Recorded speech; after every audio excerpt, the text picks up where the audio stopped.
she prayed with me in the end. And I remember feeling like all the things that I felt going into the room when I was listening to her while she was teaching.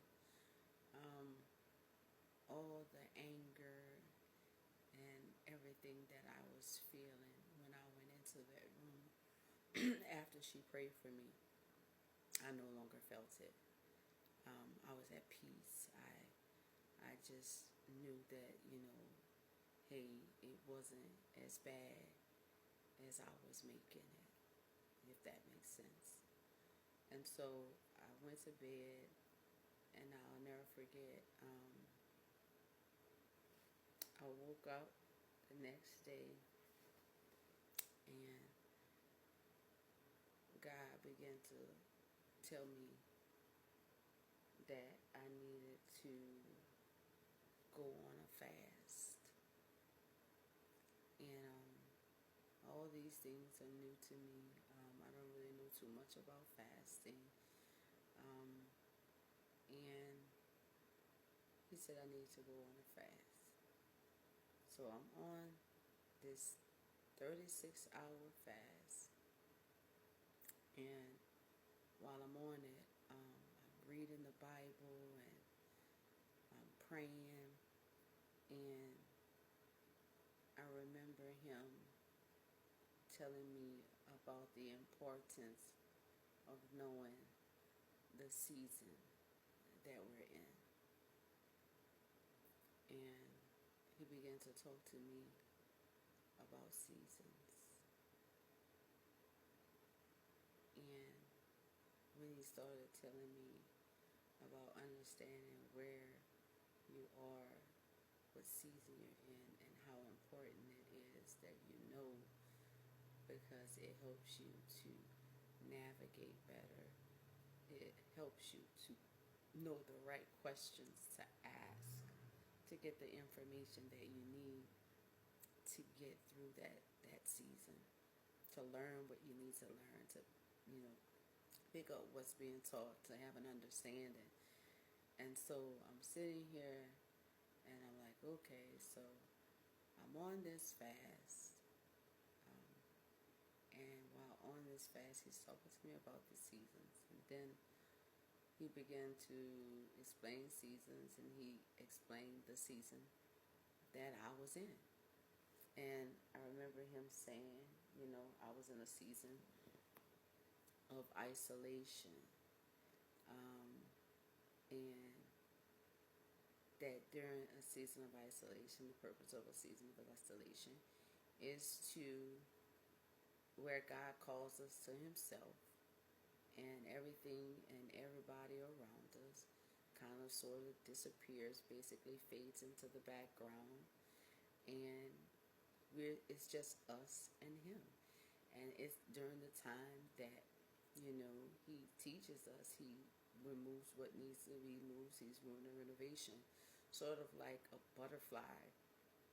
A butterfly goes through a metamorphosis before it's a butterfly. It starts out as a caterpillar, and it goes into a cocoon, and during the cocoon process, it's isolated, it's in there by itself, it's in the dark, and it's being prepared to become the butterfly that emerges from the cocoon. And so our lives, the way he explained it, is the same. When God calls us to himself, when it's our time to be called, and he calls us in, and it's time to be processed, we go into a state of isolation. It's where God calls us and we answer and we give him a yes, and then he takes us through this stage of isolation, whereas it's just us and him, and he prepares us. He basically does renovations to prepare us for him to be housed, for him to be, for us to be inhabitable for him. And so when he explained that to me, and he was like, so that's where you are right now.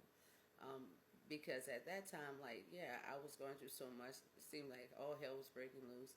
People were falling off left and right. And so when he explained it, it made sense. I understood where I was.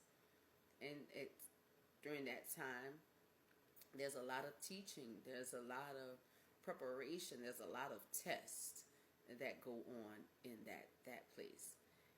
And I remember one of my first tests was, like I said earlier, you know, when it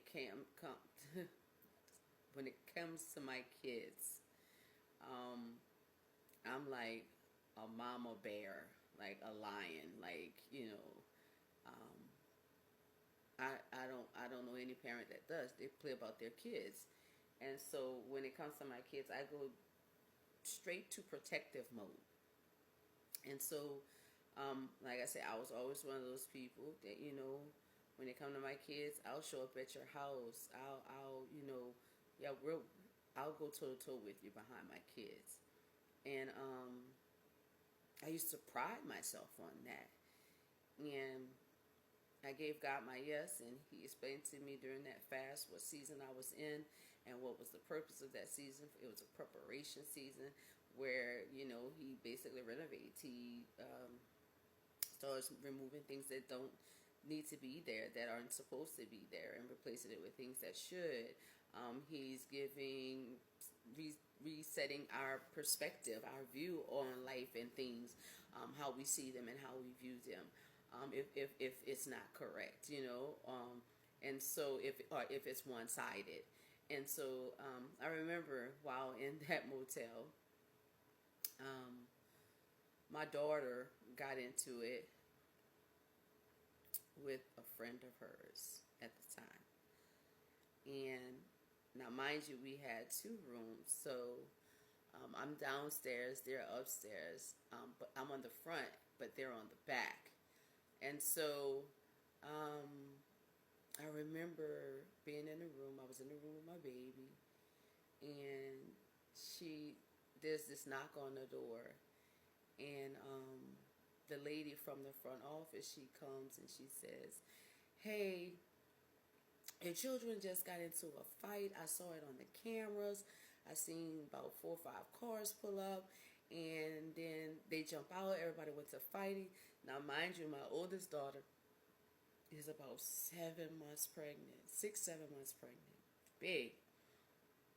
And so they're jumping out, and so I'm hysterical. I got my baby in my hands. I didn't even know that the fight had took place. The people were gone because she was like, the fight happened, and then they jumped back in their cars and they pulled off. And so I run out of the room to go to see about my kids. And I remember as I get up there, my son is up there. My oldest son is up there at the time. He's got a gash across his eye where they hit him with a lock or they cut him with something. And I remember standing there, and the lady from the front office was like, "Yeah, you should be proud of your son because he was really handling his business." And she's going on and on, like he was taking on 3 at a time. And yeah, they hit him with something because they couldn't get him down.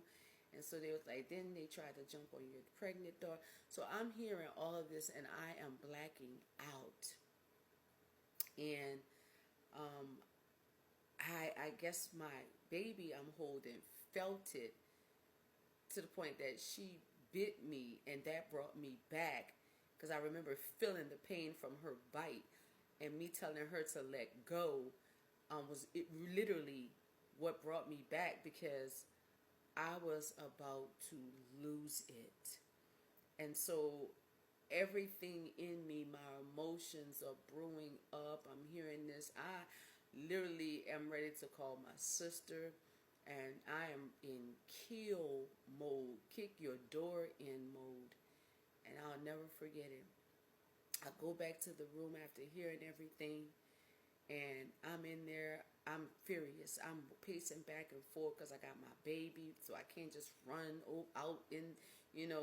And so I'm sitting there, and I'm calling her dad, and I'm trying to tell him that he needs to come get her. He's telling me to calm down, and I am livid. And